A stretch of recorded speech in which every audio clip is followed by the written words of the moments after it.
dhegaystayaal qaybtii saddexaad ee sheekadii Beer Raaxo.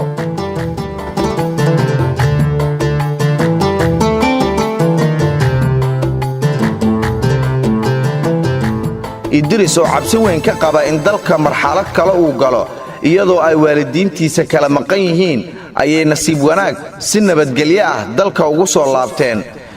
iyo magaaladoodii Beer Raaxo iyagoo soo gutay waajibaadkoodii xajka waxayna hadiyado kala duwan u keeneen qoyska.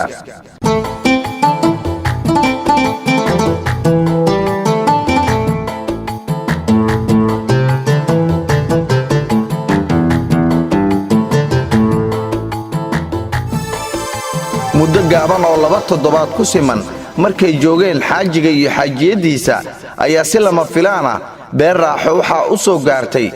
dhiilo colaadeed oo bilowgiisii ku oogmay magaalada Muqdisho.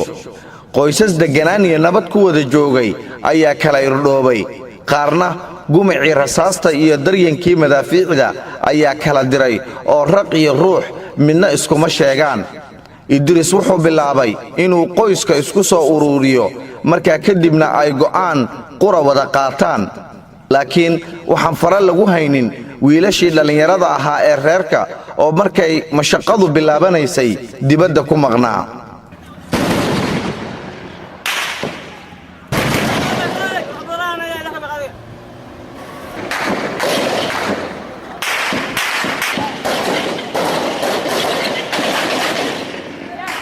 magaaladan waxa yeeraya iyo balaayada dhacaysa ilaahay hana baas mariye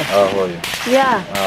wiilashii ama maqane wiilashii halay raadi wiilashayda way waa maqan yihiin ana baxay hooyo ana raadinaa insha Allah maya qof naga dhaqaaqaysa mala guriga cid ka bixi karta mala wiilshaas Allah hada wiilashii maqan anaga ninka wiil kale ku dari maayo wiilashaas hadii alla yiraahdo ilaahay waa noo soo aruurinaya dooda day gashan waa kaasay laakiin qof dambe ay kaga darina yaan la dirin qof dambe adigana ma dhaqaaqo maxaa yeelna seelayela anigu ma baxaahay ma raadiya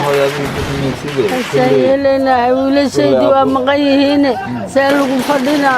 magaalada waxa ka yeeray waa maqlaysiin maya dhaqaaq qof dambe iga tagi maayo waagu hanoo bariyo wareer caw loo wadarista marka qof dambe ay iga darin hadda laba wiil la ahay bal hooyo abu xasanaysan u duceeyo bal ayagoo nabad qabo ilaahay keeno bal amiin ya rabbi nasar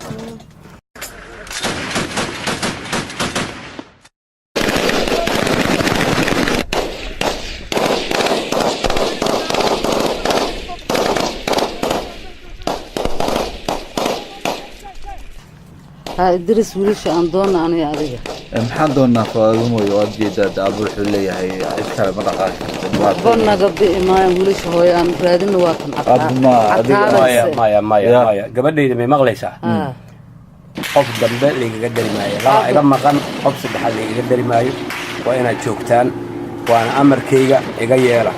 hay ugu diidina oday baan ahay iga yeela waa kaa yeelayna warkaaga lama diidi karo duqdiyo caqaabayso ma iska daana la hadlayay qof dambe ay iga darin qof saddexaad yaa lagu darin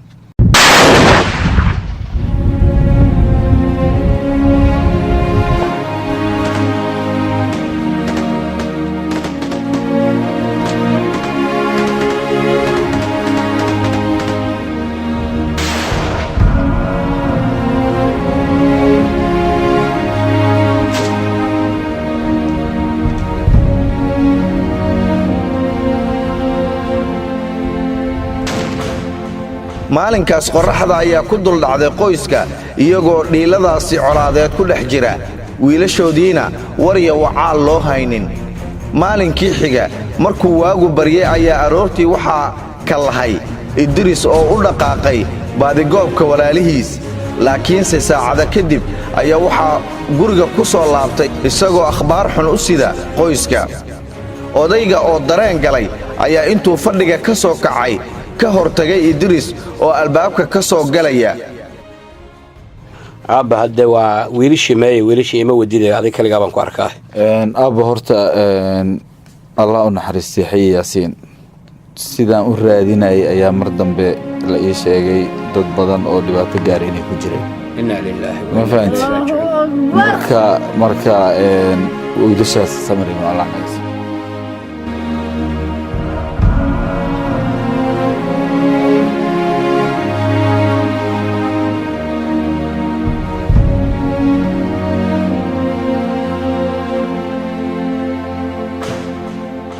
إنا لله وإنا راجعون محب بيان أبو بل أرضي بالصباح حبون بإن الدواوجي دا وابوق دعاي وحيابي كالأردكي وحيا كل دعاي مقالدي لأن والوك العري ضدك هذا قحي بالعابين كبحة مقالدي. إنا لله وإنا راجعون أبو أرضي وحس كبرانيس أرضي وحس كبرانيس أو إسكا مساكين وأيضا إسكا ياعي الدساء مالول بقول أنا يا أبو دويري شيء ده هرتوار دعيسنا ين من وحدع وحندي لما هين marka waa niman hadda ku jiray mataqaana waxbarasho ku jiray marka inna lillahi wa inna ilaihi raaji'uun basaan hadlana qolay hadalkay limada aad hadda kulay magaaladii waa u jeedaa dadkii masal dhigna waxa la rabaa inaan iska warqabno oo aan ka tashano si ay yeeleen dadkii waa la kala qofba meeshuu rabo hadda aadaya waxay noqotay in maaragtay kala firxad oo dhaco marka maxaan yeelnaa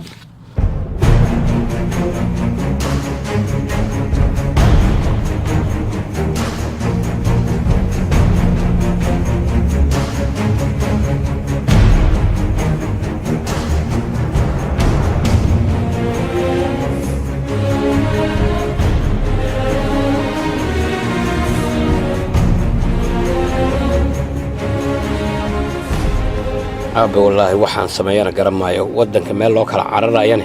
دولكاغي هويه ماشاد ku dhalatay shimbir buulkeedii laga gubayo abo waxaan ku sameeynaa email loo carar male marka waa masiibo aniga abo waxay la tahay inaan maaragtay dadkaas meesha aadayaan aan wax ka aadno sababtoo ah hadda waxa uu dadku ugu roon oo leeyahay waxa la kala aadayaa qof walba dalalkan deriska Keenyadan iyo waxaas la aadaa marka aniga caruurtina meeshaas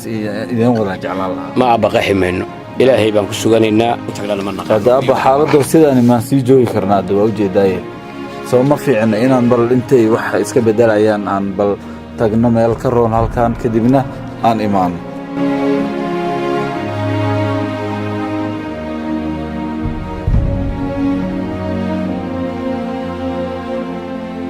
doodii Idris iyo aabihii oo aad u dheeraatay ayaa qoyska intiisa kale waxay ka dhuur sugayeen natiijada ka soo baxda waxaana ugu dambeyn talo lagu goostay inaan guriga la wada cidlaynin oo ay sii joogaan dalkooda odaygii iyo afadiisa una adkaystaan nolosha adag ee dad badan ka barakiciyey hoygooda halkaas Idris xaaskiisa iyo labadiisa caruur ahna ay u hayaamaan halkay ku niyadsan yihiin halkaas ayaana la isku macsalaameeyay aabe aniga inaad dal shisheeye aado iyo inaad af aqoon wax igaga xuyahay madaafiicdan dhacayso igaga xun tahay aniga waa yeel baan ahay islaanteydana waa yeel laba cunugna waan ku laahay dalkan Soomaaliya dhanna waa ku waaye qaar kamid ah oo dhalinyaro badan marka baan dhaqaaqi maayo wata aabe bal noo duceey aniga waxaan rabaa aniga iyo xaaska iyo ilmihii waa badasay meeshan kuma hay karee bal meel meeshan ka roon inaan geeyo intaas aabe noogu duceey aabe waa ku duceeyay laakiin anaga dhaqaaqi bayna aniga hooyo meesha ku dhalatay wad ilmaha yaryarka meesha ka wad ilmaha yaryarka hooyo adiga laftigaaga ma ku wada hooyo adiga laftigaaga aabe madaxadeega aabe maya odagaan madaxa adagaan la joogaa anagu way iska joogaynaa guryahan joogaynaa adigu caruurta wad hooyo orda caruurta dhaqaaji caruurta yaryarka maskaxdoodu waa yar tahay cimri dhamaaday cimri uma sagootay waa yeel baan nahay waa yeel xuduud ka tilaabaya leh waxa waaye uquba way marka waxa way meeshana alla ku suganaynaa meeshana joogaynaa aniga hooyan halkan idinka naftiina duca nagu leedahay noo soo duceey anaga waa idin duceynay hooyo idinkana Allah idin nabad yeelo aamin aamin aamin idinkana safar wanaagsan baa Ilaahay idinkaga baray aamin aamin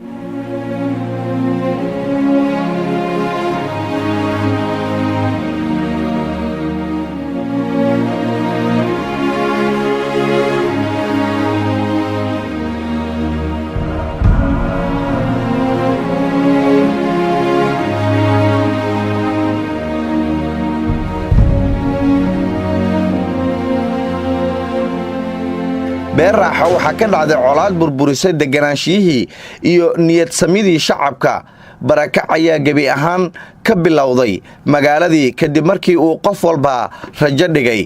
inta badan aqoon-yahanadii iyo waxgaradkii deegaanka ayaa waxay u qaxeen dalalka dariska ah.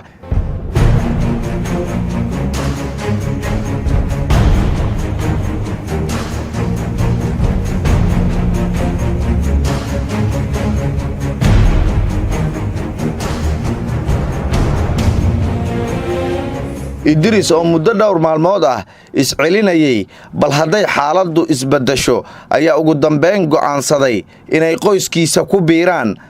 safar dhulka ah oo dhib badan iyo diihaal dheer oo ay soo jibaaxeen qoyskii Idris uu madaxda ka ahaa ee ka koobnaa isaga xaaskiisa iyo labadiisa carruur ayay ugu dambeyn soo gaareen dalka Kenya. waxayna ku biireen qaxooti Soomaaliyeed oo horay loo dejiyay xerooyinka ku yaala halkaasi.